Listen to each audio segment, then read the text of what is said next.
Everyone, my name is Alisha Parveen. आज हम देखेंगे क्रमागत शेष पद्धति से डेप्रिसिएशन निकालना, या जिसे हम अपलिखित मूल्य या घटी शेष पद्धति भी कहते हैं। तो चलिए आज का हम क्लास स्टार्ट करते हैं। तो हमारा पहला क्वेश्चन है, एक कंपनी ने 1 लाख की मशीन जिसमें 10,000 का बॉयलर भी शामिल है, मतलब 1 लाख का मशीन है जिसमें 10,000 का शामिल है, मतलब मशीन 90,000 का और 10,000 का बॉयलर क्रय की। मशीन पर क्रमागत ह्रास पद्धति के आधार पर 10% प्रति वर्ष की दर से ह्रास काटा जाता है। तीसरे वर्ष के अंत में बॉयलर बेकार हो गया, उसे 5,000 में बेच दिया गया। जो 10,000 में बॉयलर खरीदे थे उसको तीसरे वर्ष के अंत में 5,000 में बेच रहे हैं।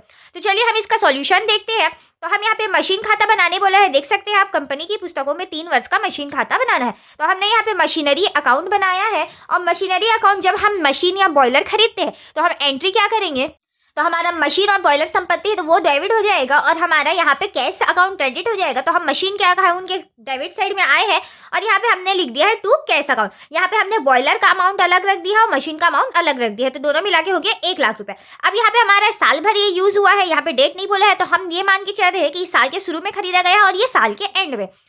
तो यहाँ पे हमने 10,000 का 10% निकाला तो हमारा आया है 1,000, और 90,000 का 10% निकाला है हमने तो आया है हमारा 9,000। तो डेप्रिसिएशन इस ईयर का कितना हो गया, टोटल 10,000 रुपये।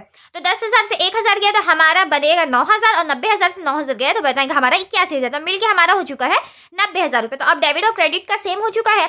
अब यहाँ पे आप देख सकते हैं बैलेंसिंग फिगर आ चुका है, ये 9,000 और 81,000 आ चुका है। इस साल फिर हमारा डेप्रिसिएशन लगेगा। तो जैसे ये क्रमागत शेष पद्धति है तो हर डेप्रिसिएशन का अमाउंट हर ईयर चेंज होगा, जो कि इसके शेष पे होगा। 9,000 का हम 10% निकालेंगे तो 900 रुपये, और 81,000 का 10% निकालेंगे तो 8100 रुपये। तो इस ईयर का डेप्रिसिएशन कितना हो गया, 9,000 रुपये। अब हम इसमें बैलेंसिंग फिगर निकालेंगे तो 9,000 से 900 गया तो हमारा बन जाएगा 8100, और 81,000 से हमारा 8100 गया तो बनाएगा हमारा 72,900। दोनों का प्लस अमाउंट 81,000, जो कि तीसरे ईयर ट्रांसफर हो जाएगा।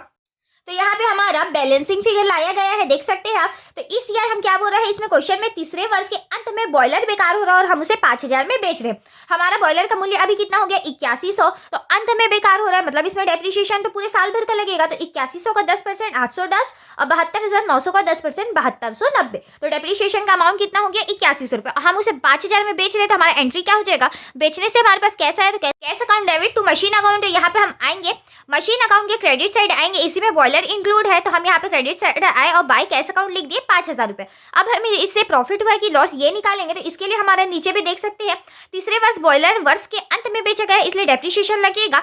बॉयलर पर हानि कैसे हुआ, तो 8100 का हो चुका था, उसका वैल्यू 810 हमारा डेप्रिसिएशन का अमाउंट था। तो हमारा अब कितना बच रहा है तीसरे वर्ष में, 7,290, जिसे हम 5,000 में बेच रहे हैं। तो 7,290 का बॉयलर हम जब 5,000 में बेच रहे हैं तो हमारा लॉस कितना का आ गया, 2,290। तो हमारा लॉस आता है तो उसमें जब हमारा हानि और व्यय में वृद्धि होता है, एक्सपेंसेस और लॉसेस में गेन होते हैं, तो हम उसे क्या करते हैं, डेबिट। और उसके किसके बदले में हमारे लॉस आ रहा है, मशीन को बेचने या बॉयलर जिसके अंदर है उसे बेचने की वजह से आ रहा है। तो हम मशीन अकाउंट के क्रेडिट साइड में आएंगे और बाय P&L अकाउंट 2,290 रुपये लिख देंगे। अब हमारा आप देख सकते हैं 72,900 रुपये का केवल मशीन बच रहा है, जिसमें 7,290 का डेप्रिसिएशन लग चुका है। तो हमारे यहाँ पे कितना हो जाएगा, बैलेंसिंग फिगर 65,610, जो कि हमारा नेक्स्ट ईयर ट्रांसफर हो जाएगा। ये क्वेश्चन ऐसा है जो बहुत ही ज़्यादा पेपर में पूछा जाता है।